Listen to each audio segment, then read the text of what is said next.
Hello everyone. चलिए रुद्र और किट्टू की स्टोरी को आगे बढ़ाते हैं। Episode number 73। दिशा ने कांपते हाथों से बाइक का एक हैंडल पकड़ा। शुभ ने अपना हाथ दिशा के हाथ पर रख दिया। दिशा के शरीर में तो कंपन सी दौड़ गई। दिशा ने जैसे तैसे खुद को कंट्रोल किया और अपना सलाइवा गटक कर दूसरा हाथ भी बाइक के दूसरे हैंडल पर रख दिया। शुभ ने अपना दूसरा हाथ भी बाइक के हैंडल पर दिशा के हाथ के ऊपर रख दिया। अब तो दिशा की हालत खराब। शुभ ने जानबूझकर अपनी चिन दिशा के कंधे पर रख दी। दिशा की बॉडी में तो सिहरन सी दौड़ गई। दिशा के रोंगटे खड़े हो गए। दिशा ने अपना कंधा झटकते हुए कहा, मुझे नहीं सीखना बाइक चलाना, मुझे उतरना है। लेकिन शुभ दिशा के दोनों हाथों को बहुत मजबूती से पकड़ा हुआ था। शुभ ने धीरे से दिशा के कान में कहा, पिकाचू, बाइक तो मैं तुम्हें आज चलाना सिखा कर ही रहूँगा। दिशा ने धीरे से कहा, मुझे नहीं सीखनी, आप बाइक नहीं सिखाएंगे मुझे, आप मेरे साथ शरारत करेंगे। शुभ ने दिशा के बालों को स्मेल करते हुए कहा, तुम तो बहुत अच्छे से जानती हो मुझे कि मैं तुम्हारे साथ शरारत करूँगा। दिशा ने धीरे से कहा, अगर आप शरारत करेंगे तो मैं दादी से कह दूंगी। शुभ ने अपनी गर्दन दोबारा दिशा के कंधे पर रखकर कहा, और क्या कहोगे दादी से? दिशा ने कहा, यही कि आप मेरे साथ शरारत करते हैं। शुभ ने कहा, दिशा के हाथ पर अपना हाथ रब करते हुए कहा, और मैं क्या शरारत करता हूँ तुम्हारे साथ दिशा? दिशा ने कहा, आप मेरा हाथ पकड़कर अपनी तरफ खींचते हैं, फिर मेरी कमर पर हाथ रखते हैं और फिर मुझे किस कर लेते हैं। दिशा के मासूमियत पर शुभ को बहुत प्यार आ रहा था। इस वक्त शुभ के चेहरे पर एक मीठी सी मुस्कान आ गई। शुभ ने कहा, ठीक है, जाओ बोल दो दादी को कि मैं तुम्हारे साथ क्या क्या करता हूँ। दिशा में एक नज़र दादी को देखा जो नव्या और किट्टू से बात करने में बिजी थी। दिशा ने फिर नील को देखा जो अपने फ़ोन में बिजी था। दिशा ने किलसते हुए कहा, शुभ जी, आप बहुत परेशान करते हैं, आप बहुत बुरे हैं, बहुत ज़्यादा बुरे, अब सिखाइए तो। शुभ के चेहरे पर एक फिर से मुस्कान आ गई। शुभ धीरे धीरे दिशा को बाइक चलाना सिखाने लगा। थोड़ी ही देर में घबराने के बाद दिशा भी नॉर्मल होने लगी और उसे बाइक चलाने में इंटरेस्ट आने लगा। शुभ बीच बीच में कभी दिशा के गाल पर किस कर लेता, कभी उसकी गर्दन पर और कभी उसके बैक पर किस कर लेता। दिशा यह सब चुपचाप सह रही थी, लेकिन उसे शुभ के ऊपर बहुत गुस्सा आ रहा था क्योंकि शुभ बार बार उससे शरारत कर रहा था। दिशा ने बाइक चलाते हुए थोड़ा इरिटेट होकर कहा, शुभ जी, आप ऐसे परेशान करेंगे तो बैलेंस बिगड़ जाएगा और हम गिर जाएंगे, हड्डियां टूट जाएगी हमारी।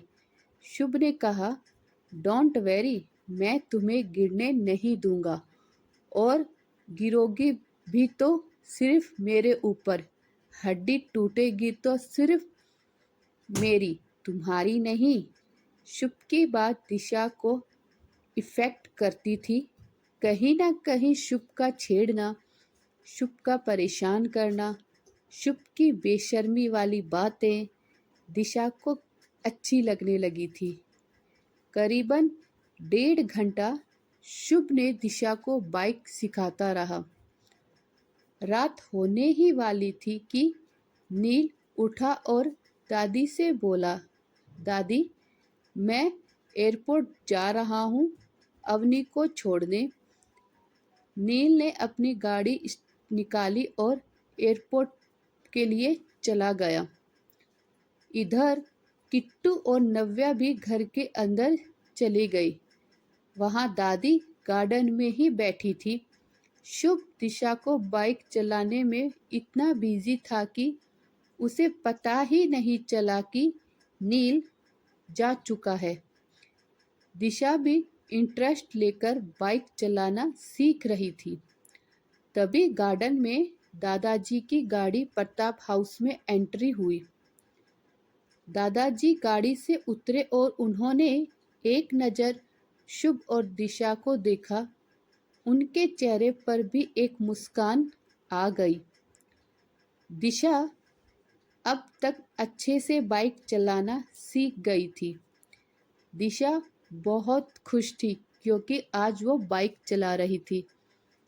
उसने इतनी जल्दी बाइक चलाना जो सीख लिया था। दिशा ने दादाजी को देखा तो एक्साइटेड होकर चिल्लाकर कहा, दादाजी, दादाजी देखो, मैंने बाइक चलाना सीख लिया है। शुभ जी ने मुझे कितनी जल्दी बाइक चलाना सिखा दिया। दादाजी देखो तो, मैंने बाइक चलाना सीख लिया है। यह पहली बार था कि दिशा में इतने हक से दादाजी को बुलाया था, वरना वह प्रताप हाउस में चुपचाप डरी सहमी सी रहती थी। लेकिन आज दिशा सच में बहुत खुश थी।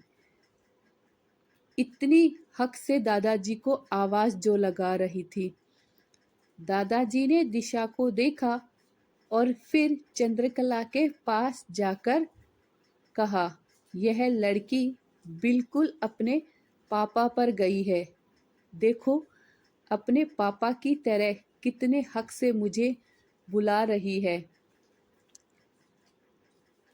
दादी ने कहा, लगता है आपकी रुद्र से बात हो गई है। दादाजी ने कहा, चंद्रकला, तुम्हें ऐसा क्यों लगता है कि मुझे हर बात रुद्र बताता है? मैं उसका दादा हूँ, वह मेरा दादा नहीं है। खैर छोड़ो, देखो, दिशा को बिल्कुल अपने पापा पर गई है। दादी ने हंसते हुए कहा, हाँ हाँ जानती हूँ, इसके पापा को संजय ने ही बाइक चलानी सिखाई थी और उसे भी ऐसे ही कहा था, अंकल जी आ जाइए, आपको बाइक पर बैठाकर एक चक्कर लगाता हूँ। दादा और दादी दोनों हंस रहे थे। तभी दिशा ने दोबारा आवाज लगाई, दादाजी आ जाइए, आपको बाइक पर बिठाकर एक चक्कर लगाकर दिखाती हूँ। देखो ना, मुझे कितनी अच्छे से बाइक चलानी आ गई है। दादाजी ने कहा, नहीं नहीं, रहने दो, मेरे हाथ पैर मत तोड़ो। इस उम्र में टूट गए तो जुड़ेंगे भी नहीं, और तुम शुभ के ही हाथ पैर तोड़ लो। दिशा फिर चिल्लाते हुए कहा, नहीं दादाजी, शुभ जी के भी नहीं तोड़ूंगी। मैंने बहुत अच्छे से चलानी सीख ली है बाइक। दिशा आज बहुत खुश थी। वह लगातार हंस भी रही थी। दिशा को हंसता हुआ देखकर शुभ भी आज बहुत खुश था। उसके दिल में तो जैसे किसी ने ठंडा पानी डाल दिया हो। शुभ और दिशा को ऐसे देख रहे थे दादा दादी वह भी बहुत खुश थे। दादी ने कहा, संजय के पिताजी, देख रहे हो, शुभ का बस चले तो इस लड़की से कल ही शादी कर ले। दादाजी ने कहा, तो तुम्हारा इस नालायक छोटे शेर को दिशा पसंद आ ही गई आखिरकार। दादाजी ने कहा, दिशा इतनी प्यारी बच्ची है, शुभ क्या कोई भी होता तो इसे हाँ कर देता। शुभ तो फिर भी हमारा पोता है। देर सवेर अक्ल आ ही गई इस नालायक को। दादाजी ने चंद्रकला को छेड़ते हुए कहा, तुम पर जो गया है, तभी तो देर से अक्ल आई है इस नालायक को। दादी ने अपनी कमर पर हाथ रखकर कहा, अच्छा, आप पर नहीं गया है, वरना संजय के पिताजी शुभ को कभी अक्ल ही नहीं आती। दादाजी ने हंसते हुए कहा, चंद्रकला, तुम नहीं बदलोगी। आज भी मेरी हर बात का जवाब तुम्हारे पास हमेशा रहता है। दादी ने कहा, संजय के पिताजी, आप भी नहीं सुधरोगे। आप भी मुझे मेरे बच्चों को लेकर हमेशा ताना मारते ही रहते हो। थोड़ी ही देर बाद दादाजी अंदर चले गए और दादाजी ने शुभ को देखकर कहा, शुभ, पिछले 2 घंटे से बाइक चला रहे हो, बस अब रात हो गई है, अंदर आ जाओ, डिनर कर लेते हैं। दिशा ने चिल्लाकर कहा, दादाजी 5 मिनट और चलाने दीजिए, फिर कल से तो कॉलेज ही जाना है। दादी ने कहा, ठीक है, मैं खाना लगवा देती हूँ, तुम दोनों जल्दी बाइक पार्क करके आ जाओ। शुभ ने फिर हाँ में गर्दन हिला दी और दादी भी गार्डन से अंदर चली गई। फाइनली दिशा ने बाइक रोक दी। दिशा बाइक से उतरने ही वाली थी, लेकिन शुभ ने उसे इतना कसकर पकड़ा हुआ था कि वह उतर ही नहीं पा रही थी। शुभ ने उसके कान में धीरे से कहा, तुम्हें पता है, किसी से कोई भी चीज फ्री में नहीं सीखते, उसे गुरु दक्षिणा देते हैं। दिशा शुभ की बातों को अब अच्छे से समझने लगी थी। दिशा जानती थी कि शुभ उससे क्या चाहता है, लेकिन फिर भी दिशा ने अनजान बनते हुए कहा, गुरु दक्षिणा, वह वह क्या होती है शुभ जी? शुभ ने कहा, तुम्हें नहीं पता गुरु दक्षिणा क्या होती है? चलो, तो मैं आज बता देता हूँ कि गुरु दक्षिणा क्या होती है। मैंने तुम्हें बाइक चलानी सिखाई, अब रिटर्न में तुम मेरे साथ डेट पर चलोगी। अगले संडे या फिर इस हफ्ते में जब भी मुझे टाइम मिलेगा, हम दोनों डेट पर जाएंगे। दिशा ने कहा, मैं नहीं जाऊंगी आपके साथ, अकेले तो बिल्कुल नहीं जाऊंगी। आप मुझे फिर से कहीं छोड़ आएंगे। यह सुनते ही शुभ ने दिशा को पीछे से कसकर गले लगाकर कहा, दिशा, बार बार यह बात मत बोला करो, मुझे सच में हर्ट होता है। तुम्हारी कसम, आज के बाद मैं तुम्हें कभी नहीं छोड़ूंगा। दिशा ने कहा, मैं फिर भी नहीं जाऊंगी आपके साथ। शुभ बोला, तो ठीक है, बैठे रहो ऐसे ही। दिशा ने इरिटेट होकर कहा, आप इतने जिद्दी क्यों हैं? शुभ ने कहा, तुम इतनी प्यारी क्यों हो? मुझसे कंट्रोल नहीं होता, प्लीज चलो मेरे साथ, पक्का प्रॉमिस, कोई शरारत नहीं करूँगा बाबा, चलो ना प्लीज। दिशा ने शुभ के इतना फोर्स करने पर दिशा ने आखिरकार हाँ में गर्दन हिला ही दी। शुभ और दिशा बाइक को पार्क के अंदर आ गए। इधर एयरपोर्ट पर नील एयरपोर्ट पर अवनी के पास खड़ा हुआ था और अवनी बहुत उदास खड़ी थी। नील ने कहा, अवनी, ऐसे उदास होकर जाओगी तो ना मेरा दिल लगेगा और ना तुम्हारा दिल। तुम ही तो कहती हो कि थोड़े ही दिनों की बात है, उसके बाद तुम आ जाओगी। सीमा और सुधीर दोनों एक तरफ खड़े थे। नील अवनी से बातें कर रहा था तो कभी उसके सर पर हाथ रखता, कभी उसके गाल पर और कभी उसकी आंखों में देखता। सीमा यह सब देखकर अंदर ही अंदर बहुत ज्यादा जल रही थी।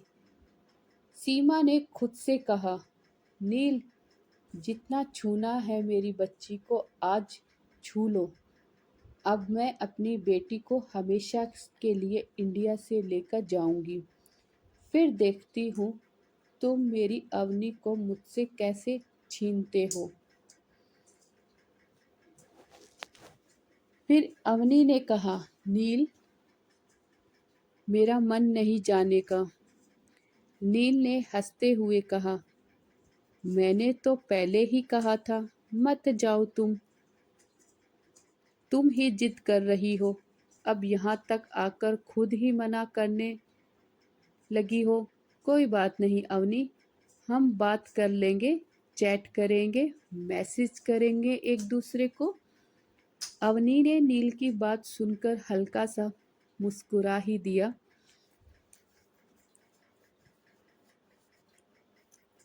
थोड़ी ही देर बाद अवनी की फ्लाइट अनाउंस्ड हो गई। सुधीर अवनी को आवाज लगाकर कहा, अवनी, चलो। अवनी ने 1 मिनट रुकने का इशारा किया और नील थोड़ा नजदीक गई।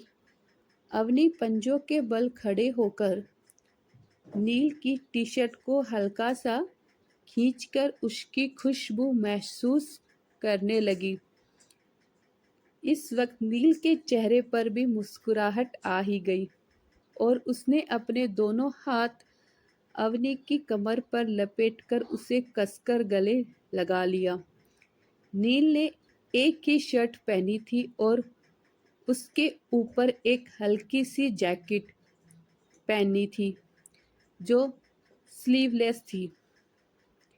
अवनी ने उस जैकेट की तरफ इशारा करते हुए कहा, नील, मुझे ये जैकेट दे दो, मुझे अपने साथ लेकर जानी है। नील ने हंसते हुए कहा, हाँ हाँ, तुम मेरे 20 जोड़ी कपड़े लेकर जा रही हो, इस जैकेट को भी लेकर जाओगी?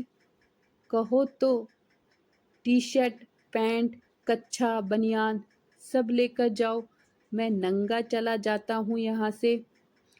नील की बात सुनकर अवनी को शर्म आ गई और उसने नील के सीने पर मारकर कहा, बहुत मज़ा आ रहा है ना आपको?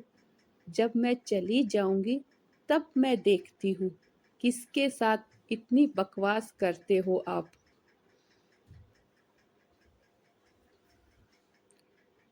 यह बोलते बोलते अचानक अवनी की आंखों में पानी आ गया। अवनी बचपन बचपन से नील को बहुत प्यार करती है और हंसी भी। ना जाने कितने ही कपड़े अवनी ने नील के चुरा कर रखे हुए थे, लेकिन अवनी का मन नहीं भरता था। Thank you guys, thank you very much मेरी स्टोरी को इतना पसंद करने के लिए, इतना लाइक करने के लिए और इतना सपोर्ट करने के लिए मुझे guys. Thank you so much and please guys मेरे इस चैनल को सब्सक्राइब करना ना भूलें। Thank you so much.